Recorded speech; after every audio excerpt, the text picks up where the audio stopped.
सभी को जय श्री श्याम। दोस्तों, ये मूर्ति प्रकट हुई है गांव सकूरपुर में एक पेड़ में, और ये देखिए आप साक्षात बिल्कुल खाटू श्याम जी जैसी है। और ये कोई बनाई हुई मूर्ति नहीं है, बिल्कुल रियल प्रकट हुई है। और ये 2 तारीख को प्रकट हुई है। आप ये देख सकते हैं, आप यहाँ पे भीड़ लगी हुई है, सब लोग दूर दूर से आ रहे हैं देखने। कोई प्रसाद चढ़ा रहा है, कोई पैसे चढ़ा रहा है, कोई कुछ चढ़ा रहा है। लेकिन आज 3 तारीख की अब दिखाते हैं आपको। ये आज की वीडियो है 3 तारीख की।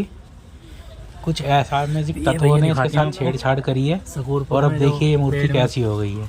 किसी ने मूछें भी उखाड़ दी है, आँख भी खराब कर दी है। ध्यान से देखो, मतलब कुछ लोगों को मुकुट बना हुआ है, हजम नहीं होती है कि कुछ अच्छी चीजें हों, और मूछें भी बनी और हुई ये थी। साक्षात देख सकते हैं आप किसी भाई ने कैसी हालत कर दी है खाटू श्याम जी की।